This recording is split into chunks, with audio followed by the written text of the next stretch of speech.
Hi, this is Jane. I do have a webcam that I don't know how to work, and I can see my face, but I don't think you can. And when I tried to do it with Google Hangouts, it said the camera's not working, but it is. So I don't really get it. But I'm still going to play the rest of my episode on Project Veritas.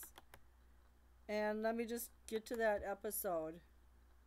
Cover up.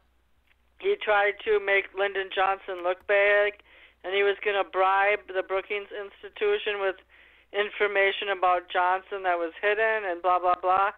Well, it kind of led me into this other story that Albert sent me about Project Veritas. They're an organization that what they do is they try to permeate institutions like NPR. They tried to bribe David Letterman for $2 million. They permeate institutions, mainly journalistic places like the Washington Post, and they were also responsible for the recent story of Jamie Phillips trying to lie about getting impregnated by Roy Moore at age 15, which I'll get into in a minute.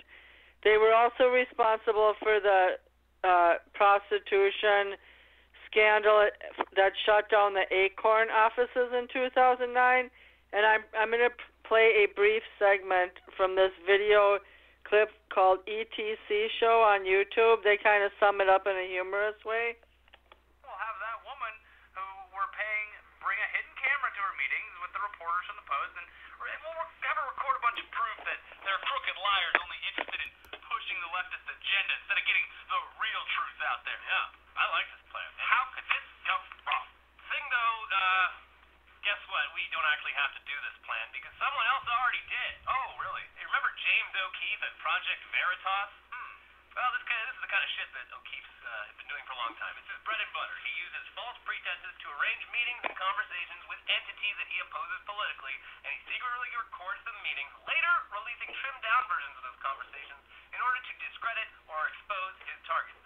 He first gained notoriety back in 2009 when he and an associate posed as a pimp and a prostitute and visited several offices of Acorn, the Association of Community Organizations for Reform Now.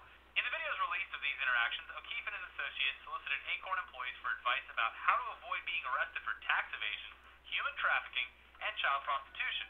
And a lot of the responses from Acorn employees implied they were totally cool with providing this advice. They were gone. It's like when they planted the person in mosques, and they're like, hey, you should go to mosques and tell them that you're an extremist and that you should, like, have some extremist ideas and try to recruit them. And then everyone from the mosque just called the FBI on the guy. Like, hey, this guy's a fucking maniac. Yeah.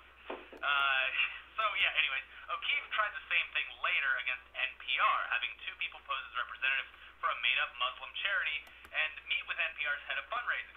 In the release video, again, heavily edited, Schiller appears to be totally okay with the fake charity's ties to the Muslim Brotherhood. He calls Tea Party Republicans racist, and he says NPR doesn't actually need federal funding. Again, lots of controversy erupted. People resigned from their jobs at NPR, and then once the raw footage was out there, everyone, including the conservative outlets like The Blaze, realized that the initial video had been heavily edited and misleading on purpose to reflect very poorly on NPR. O'Keefe has also been involved in various other similar stunts. I'm going to stop there. So the reason why I started looking into this organization is because Albert sent me a video. There was a major resistance protest on Inauguration Day in January 2017, and some windows were broken and a limo was set on fire. So anyways, during this protest, the Keith DeVille, a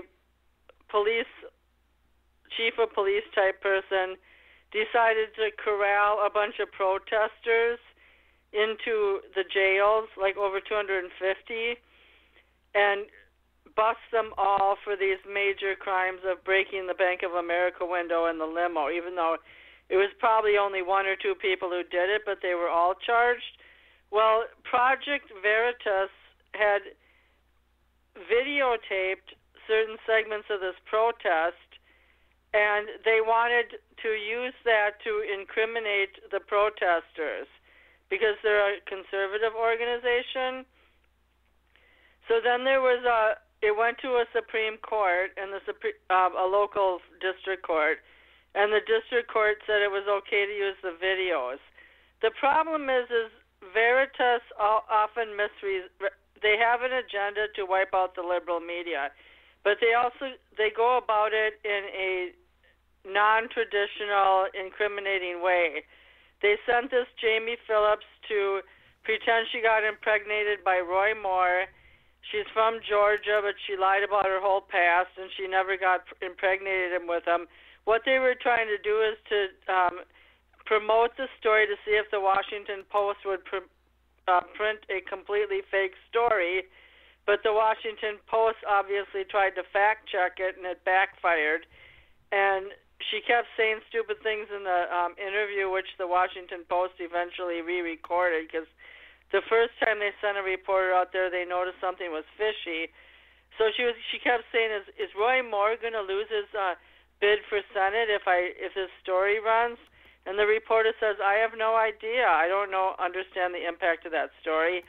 But anyways, I'm going to pull my co-hosts, and what we're trying to survey tonight is the impact of fake news. Like, okay, these are people who are trying to solicit people into either writing fake news or blackmail people about their past. Like they tried to blackmail David Letterman for $2 million. They ended up having Acorn shut down after it had been open for 40 years. I know people who actually canvass for Acorn. But I do think it's a whole ridiculous presumption that there's organizations out there like this. This is a 501c3 profit. And some of their members have been indicted for extortion and other things, and they're still going. With that, I'm calling in Albert, Ben, and Don. How are you all doing tonight, one by one? Good. Good. Surviving.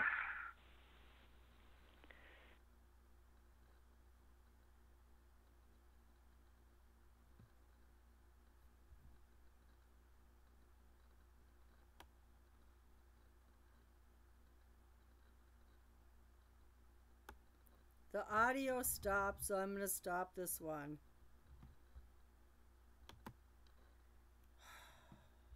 What happened?